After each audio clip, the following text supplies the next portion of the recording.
अस्सलाम वालेकुम, welcome to kitchen chemistry. आज की रेसिपी है गाजर का हलवा। क्योंकि विंटर स्टार्ट हो गए हैं और गाजर का हलवा बहुत ज़्यादा खाया जाता है, हर घर में ये बन रहा होता है, ख़ासतौर पे सर्दियों में। तो आज मैंने भी सोचा कि यही रेसिपी आप सबके साथ शेयर की जाए। यहाँ पर गाजर का हलवा बनाने के लिए मैंने 4 केजी के करीब गाजर ली हैं। ज़्यादा मैंने इसलिए ली हैं क्योंकि ये बनने के बाद तकरीबन 1 केजी या 1.5 केजी के करीब रह जाएगा। मैंने 4 केजी ली हैं। अगर आप अपने हिसाब से लेना चाहें तो वो आप ले सकते हैं, कम ज़्यादा कर सकते हैं। लेकिन फ़िलहाल यहाँ पर मुझे ज़्यादा बनाना था तो मैंने यहाँ पर 4 केजी के करीब गाजर ली हैं और इनको मैं अच्छे तरीके से वॉश कर रही हूँ।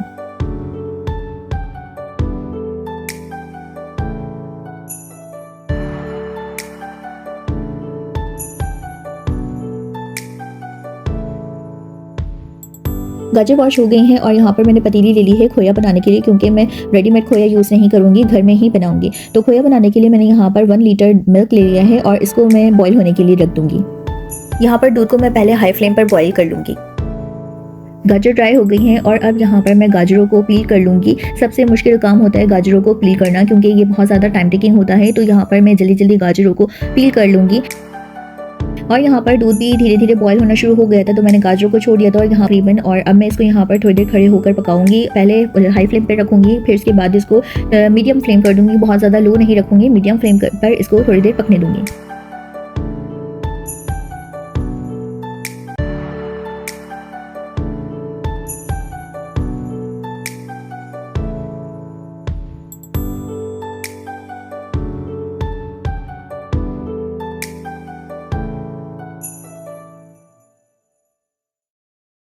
और दूध यहाँ पर बॉयल होना शुरू हो गया था, तकरीबन इसे आधा घंटा हो गया था। अब यहाँ पर मैं मिल्क पाउडर ऐड कर दूँगी।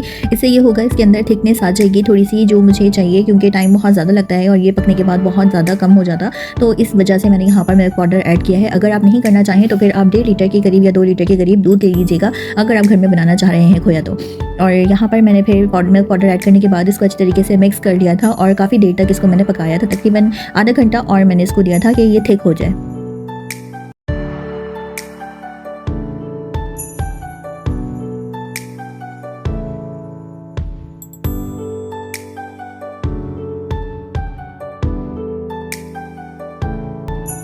और यहाँ पर मिल्क थिक होना शुरू हो गया है। आप इसकी कंसिस्टेंसी देख सकते हैं, इस तरीके की इसकी कंसिस्टेंसी होनी चाहिए या इससे ज़्यादा होनी चाहिए। और मैंने उसको ठंडा करने के लिए रख दिया था, क्योंकि थोड़ा सा कूल डाउन होने के बाद भी उसका टेक्सचर और ज़्यादा थिक हो जाएगा।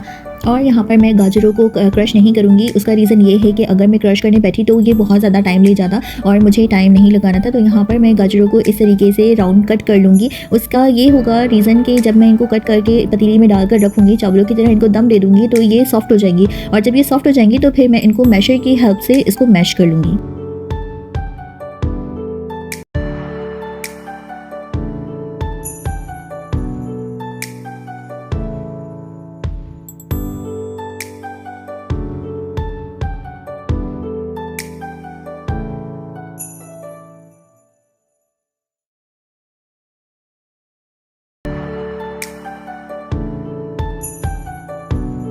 जितनी देर में मैं बाकी गाजर कट कर रही थी तो यहाँ पर इस तरीके से मैंने एक पतीली के अंदर गाजर डालकर और इनको दम पर रख दिया था और बीच में धीरे धीरे मैं चलाती रही थी।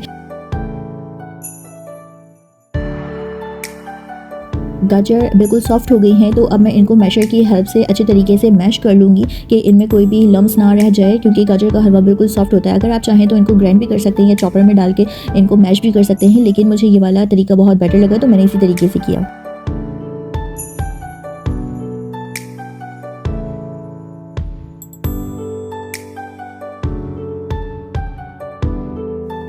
अब यहाँ पर मैं कढ़ाई ले लूँगी और इसको बिल्कुल लो फ्लेम पर रख दूँगी और 1 कप के करीब मैं यहाँ पर घी डाल दूँगी। 4 केजी में 1 कप मेरे लिए बिल्कुल इनफ रहा था। आप चाहें ज़्यादा ऑयल पसंद करते हैं तो आप ज़्यादा डाल सकते हैं, लेकिन यहाँ पर 1 कप बिल्कुल 4 केजी में इनफ है। अब इसको थोड़ा सा हीट अप कर देंगे और इसके अंदर मैंने यहाँ पे क्रश कर ली थी इलायची। घी गर्म हो गया है। अब यहाँ पर मैं ग्रीन इलायची जो क्रश करके रखी थी वो क्रश की हुई ग्रीन इलायची में डाल दूँगी इसके अंदर। जैसे ही इलायची थोड़ी सौते हो जाएगी तो इसके अंदर मैं गाजर जो मैश करके मैंने रखी हैं वो सारी गाजर ऐड कर दूंगी। उसका रीज़न ये है कि इलायची मैंने पहले इसलिए ऐड की है घी में, क्योंकि हलवे के अंदर जो गाजर की थोड़ी सी स्मेल होती है वो सारी स्मेल निकल जाएगी। यहाँ मैं इसमें सारी मैश की हुई गाजर ऐड कर दूंगी और इनको अच्छे तरीके से मिक्स कर लूँगी इस घी के अंदर।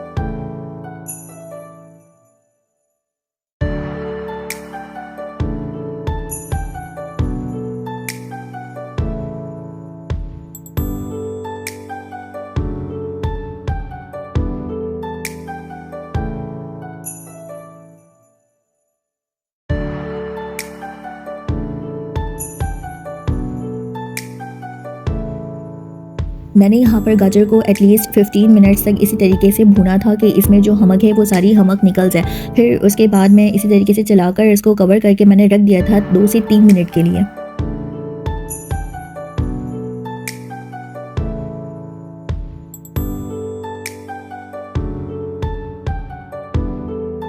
इस पॉइंट पर मैं फ्लेम को थोड़ा सा लो कर इसको भून रही हूँ और थोड़ा सा इसके अंदर मैं सॉल्ट भी ऐड कर दूँगी। उससे ये होता है कि जब आप मीठा बनाते हैं तो मीठे में लाजमी आप सॉल्ट ऐड करते हैं। सॉल्ट डालने के बाद मैं इसको अच्छे तरीके से मिक्स कर लूँगी।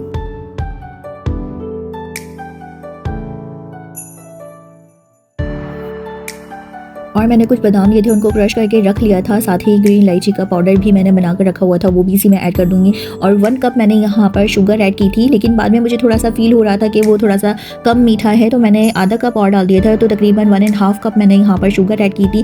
साथ में थोड़ा सा खोया भी ऐड कर दिया था।